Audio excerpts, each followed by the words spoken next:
Halo semuanya, kembali lagi bersama saya di sini dan di kesempatan kali ini kita akan membahas beberapa fitur-fitur menarik dari project yang saya buat. Yang pertama itu kita bisa mengupload file atau beberapa file. Yang kedua adalah izin akses berdasarkan role dari si user. Yang ketiga adalah middleware yang udah kita buat nanti. Nah, oke, kita langsung masuk saja ke pembahasan yang pertama, yaitu mengupload file per CRUD. Yang pertama adalah pastikan dulu kita sudah membuat sebuah migrasi dari si tabel-tabelnya. Nah, karena berhubung di sini tabel yang sudah terbuat, yaitu tabel media dan tabel profile picture, ya di mana tabel media ini itu berisikan eh, kolom ada media ID, ada ref table, ref ID, file name, caption, memtab, dan juga sort order. Dinamai dengan tabel media. Nah, tabel media ini itu berfungsi untuk menyimpan ataupun menghubungkan ke database untuk menyimpan beberapa foto-foto atau file-file yang nantinya kita akan upload, teman-teman. Selanjutnya, itu ada migrasi untuk si profile picture atau foto profil dari si tabel user. Nah, ini itu kita relasikan dengan tabel user dengan nama kolom profile picture gitu ya. Kita lihat di database-nya, ini ada user dan di sini ada profile picture, teman-teman. Selanjutnya, setelah kita membuat migrasinya, kita langsung menghubungkannya melalui model, teman-teman. Nah, di model ini kita buat model media untuk menghubungkan dia bisa mengupload file-file atau beberapa file nantinya. Mulai dari kita seperti biasa kita protect, kita primary key, media ID dan referensi available dari tabel-tabel atau kolom-kolomnya gitu ya. Terus ada untuk menangkap path dari filenya, ini berguna untuk untuk menampilkan atau untuk mengakses dari si filenya itu berdasarkan dengan file name-nya. Terus ada mendapatkan URL untuk menampilkan atau untuk uh, mengeluarkan si gambar tadi itu di tabel kita, di tabel CRUD kita nantinya gitu ya. Terus mendapatkan tipe filenya seperti image untuk JPG atau KJPG atau PNG atau GIF atau web WP nantinya gitu ya. Terus ada juga untuk menghapus filenya itu dari storage modelan kita nanti gitu. Setelah itu, untuk profil user itu kita ada menambahkan di bagian sini itu dengan nama profil picture. Makanya di database tadi itu ada nama kolom baru namanya profil picture, teman-teman ya. Setelah kita lakukan migrasi dan juga pembuatan modelnya, kita langsung masuk ke dalam sebuah controllernya, teman-teman. Nah, di dalam controller ini itu kita fokus ke dalam uh, mana yang akan kita lakukan upload file di dalam CRUD tersebut. Nah, karena berhubung di sini saya ingin di CRUD proyek saya itu ada untuk mengupload beberapa file, di sini saya gunakan um, menambahkan function baru untuk mengupload file, mengupload dokumennya. Ya, dengan nama functionnya itu adalah upload dokumen, request sesuai dengan requestnya dan berdasarkan ID-nya. Kita validasi dulu nih, filenya itu maksimalnya adalah 2 MB. Dan captionnya itu berupa string, teman-teman, dengan maksimal panjangnya adalah 255 huruf ya. Dia juga bisa diisi kosong. Nah, upload dokumen ini kita ambil berdasarkan dengan model si proyek tadi. Karena di model proyek tadi, sini, nah, di model proyek ini, itu ada namanya function untuk dokumen function. Di mana dia relasi ke tabel media tanpa menambahkan kolom di tabel proyek. Nah, kita cek di sini. Di tabel proyek itu tidak ada kolom tambahan, yaitu kolom media. Karena memang fokusnya itu hanya untuk menyimpan gambarnya tanpa menghubungkannya atau tanpa berelasi langsung dengan si tabel proyeknya. Nah, setelah itu kita masuk ke controller tadi. Nah, di sini allowed MyMos ini itu berguna untuk memvalidasi apakah si file yang kita upload itu berupa PDF, Docs, atau JPG, PNG, atau yang lain-lainnya. Ini sudah sesuai dengan tipe file yang ada saat ini. Setelah itu, kita simpan ke database dengan manggil si model media, kita create referensi tabelnya itu ada proyek, referensi ID-nya itu berdasarkan dengan ID proyek yang kita ambil gitu ya. Terus file name-nya itu berdasarkan dengan file name yang kita upload gitu ya. Caption-nya itu nanti kita bakal buat dan ada tanda tanya di sini apakah dia null atau tidak. Terus memtab-nya itu berdasarkan dengan si memtab tadi, berdasarkan memtab ini divalidasi dulu. Dan memtab ini diambil dari si file yang diupload itu, tipe filenya itu apa. Terus ada sort order. Setelah berhasil, dia akan meredirect atau kembali ke root project show atau di halaman show tadi dengan ada sebuah session yaitu dokumen berhasil diupload. Seperti yang saya katakan, kalau misalnya ini gagal dilakukan, dia akan nge-redirect ke halaman show juga dengan session gagal upload dokumen.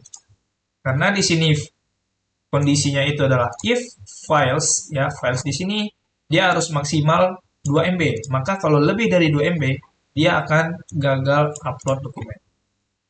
Selanjutnya itu ada function hapus dokumen, teman-teman. Nah, function hapus dokumen ini itu hanya seperti kita menghapus sebuah data yang ada di CRUD tersebut. Nah, kita buat variabel dokumen diambil dari si models media, di mana media ID-nya ini itu adalah variabel dari dokumen ID. Ya, itu adalah requestan atau parameter yang diambil. Where ref table dan project ID, ref table berdasarkan table proyek dan ref ID-nya itu berdasarkan proyek ID yang diambil. Kita dokumen dan kita masukkan ke function delete, otomatis dia akan terhapus nih dokumennya nanti dan mereturn kembali ke halaman show dengan session dokumen berhasil dihapus.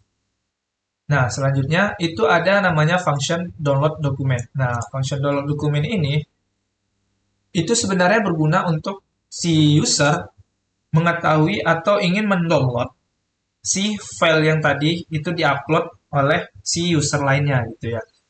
Kurang lebih seperti ini isinya sama, dimana kita buat sebuah variabel dokumen dan bedanya itu di sini teman-teman. Di file path-nya itu kita ambil di storage path ya, app public project files .dokumen ya dengan file name. Nah, kita ingin kalau dia ini misalnya ini dijalankan dia itu berhasil, ini ada tanda seru, itu berarti tidak. Berarti jika tidak file access-nya itu adalah file path, maka dia berhasil di-download. Gitu ya.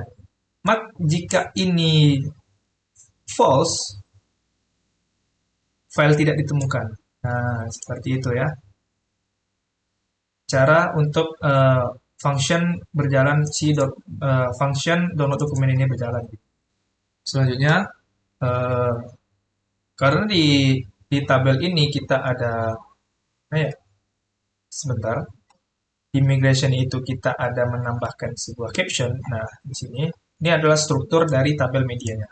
Di sini ada caption, di mana caption ini saya beranggapan bahwa oh ternyata caption ini memberikan sedikit deskripsi dari tentang si dokumen atau si file tadi.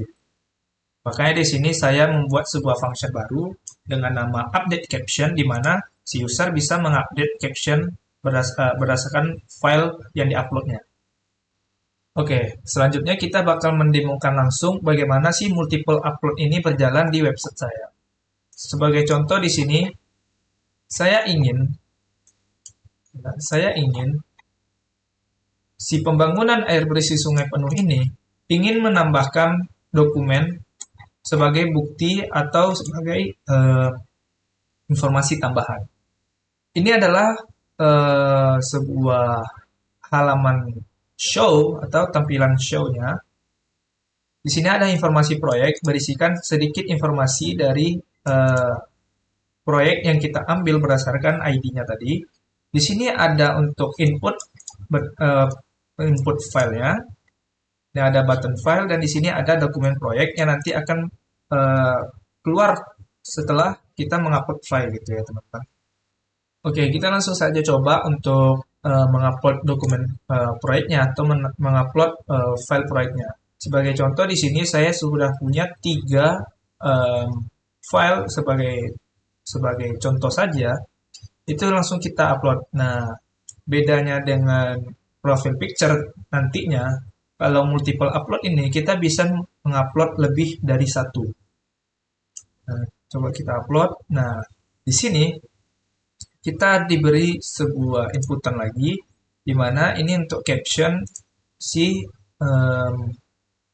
file-file yang kita upload. Contoh di sini untuk file keterangan proyek kita isikan dengan berisikan tanda tangan. Dokumen proyek misalnya di sini berisikan anggaran gitu ya. Dan di sini misalnya bla bla bla bla gitu ya. Itu bisa kita upload. Itu bisa kita tambahkan captionnya. Tapi kalau nggak kita tambahkan itu juga bisa ya.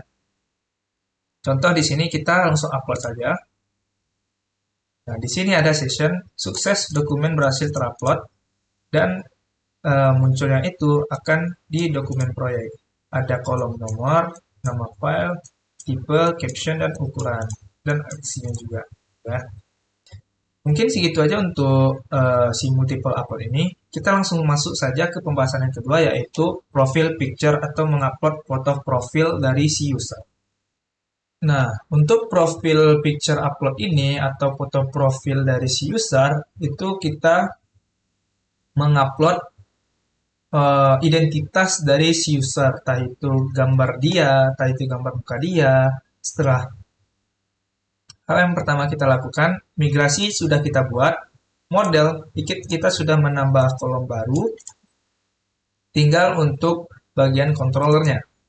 Di bagian controller, karena kita ini menambahkan, mengedit, dan menghapus foto profil, maka di sini di function store kita menambahkan sebuah instruksi untuk menambahkan foto profilnya. If di sini ada keterangan atau ada sebuah instruksi kondisi, requestan yang masuk itu berdasarkan hash filenya dengan diambil dari profile picture. Path-nya ini adalah requestan file dari profile picture-nya itu.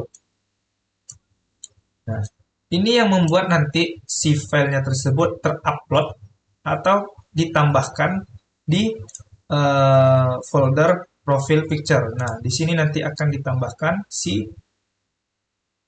foto profil dari usernya.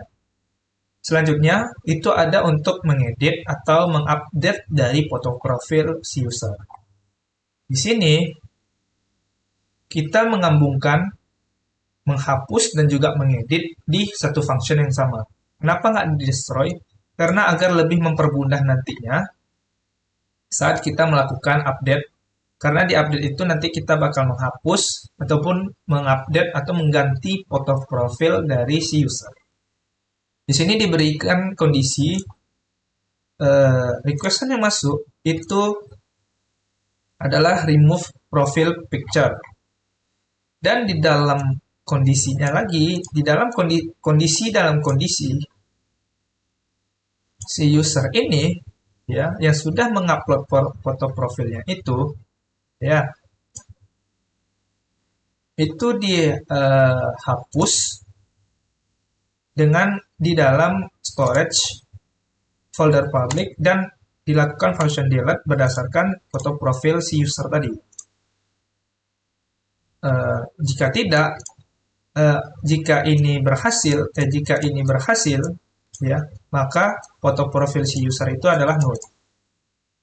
Kalau ingin kita mengupload atau mengedit foto profil yang baru gitu misalnya, maka function inilah yang dijalankan atau kondisi inilah yang dijalankan seperti itu. Maka user function save. Oke, sebagai contoh di sini saya langsung mendemokan saja bagaimana sih mengupload, menghapus, serta mengedit foto profil dari si user. Sebagai contoh, saya ingin menambahkan user nih. Namanya adalah misalnya Adi. Emailnya adalah adi@gmail.com. Si Adi ini merupakan sebuah bagian dari perusahaan yang ingin mengecek si halaman dashboard kita. Nanti kita bakal bahas ini di role nanti ya, di pembahasan selanjutnya. Kita skip saja pembahasannya, langsung kita ke choose foto profil. Kita pilih nih, contoh saya mengupload ini aja deh. Passwordnya adalah adi12345, adi12345. Kita tambah data. Nah, Adi itu berhasil ditambah sebagai role-nya itu adalah company. Nah, yang maksud saya di sini adalah kita sudah berhasil menambahkan si user ini dengan foto profilnya sekaligus. Makanya function ini itu tadi berjalan. Selanjutnya ingin mengedit nih. Lihat di sini. Si Zikri Maulana ini dia tidak mempunyai foto profil. Kita ingin mengeditnya agar dia bisa mempunyai foto profil dulu. Kita edit. Nah, di sini kita pilih file nih. Kita pilih file semisal contoh nih. Kita masukin ini deh. Kita masukin ini sebagai foto profil kita. Kita update data, perubahannya langsung ada session di sini.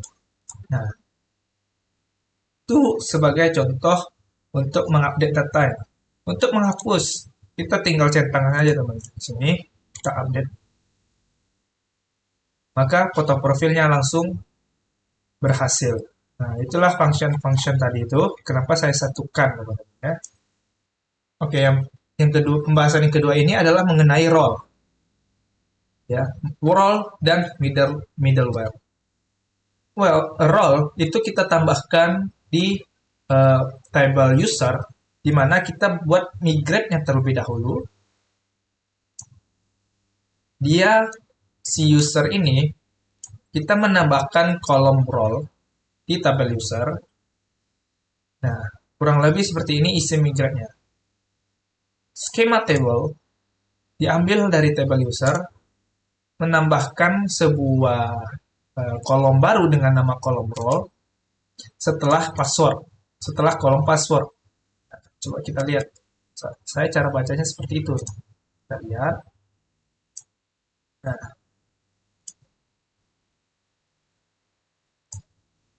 di sini kita ada kolom role di sini. Ini ada kolom role. Nah, kolom role ini itu sesuai dengan inputan nanti atau pilihan yang ada nanti di CRUD. Mulai dari super admin, atau company. Selanjutnya kita sesuaikan juga nih di models.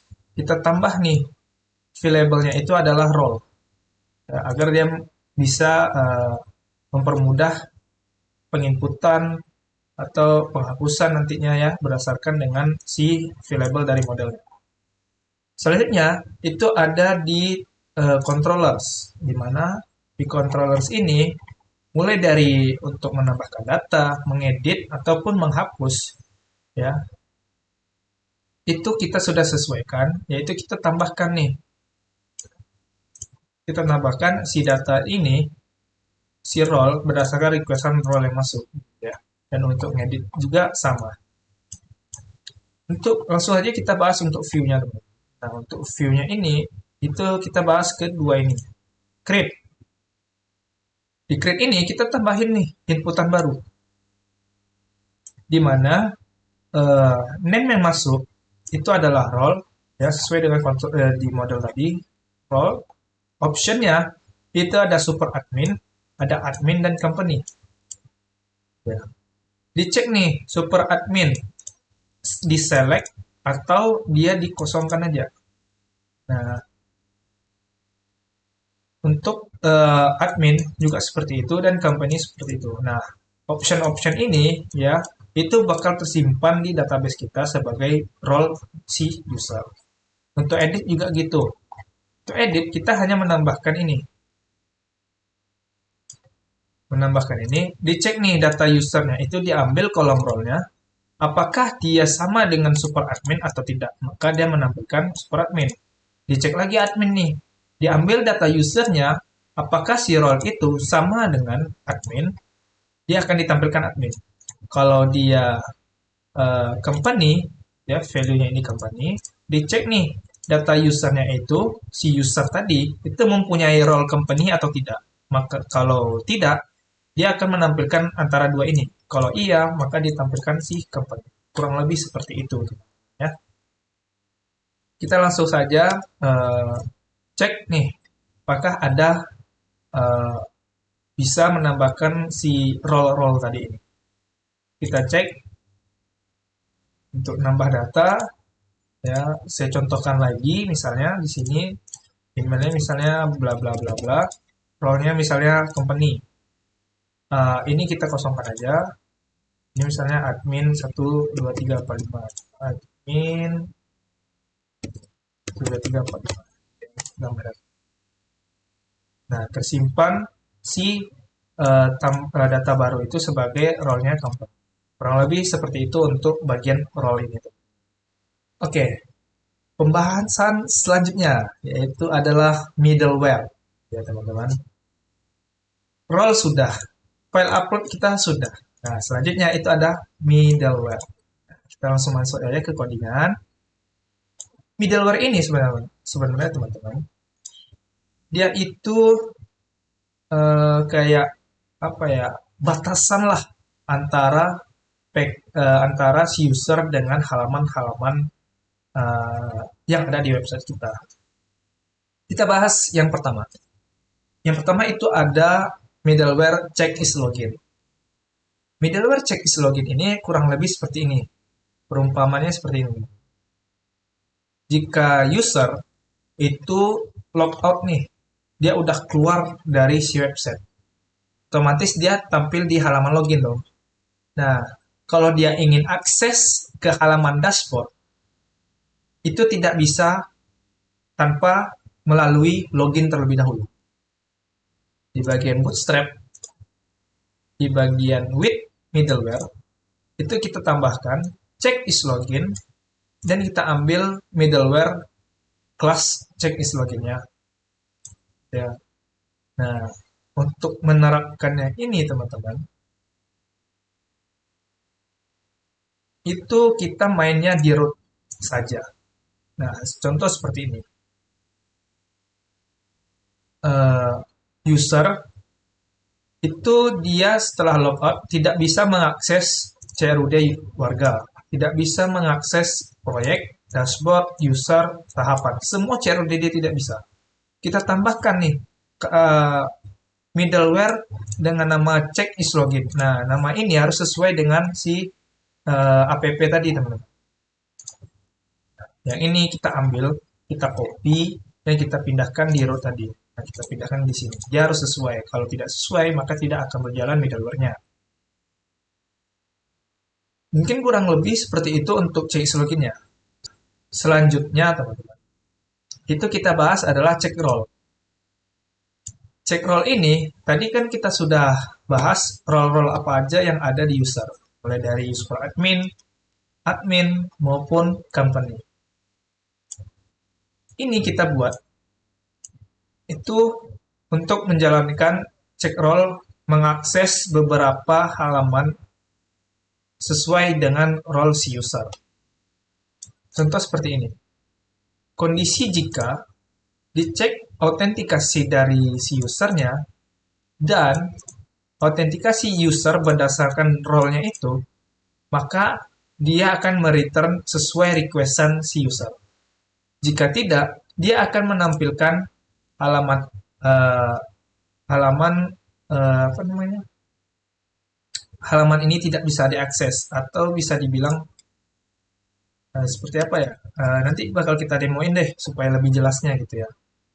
Sebagai contoh seperti ini dulu untuk penjelasan dari check role ini nih, middleware check role. Nah, jangan lupa untuk di bootstrap file app-nya ini kita tambahin nih di wait middleware ini kita tambahin check role dan kita import kelas middleware check role-nya. Di root ini kita nambahin grup middleware-nya, kita check role ya, berdasarkan check role-nya itu adalah admin.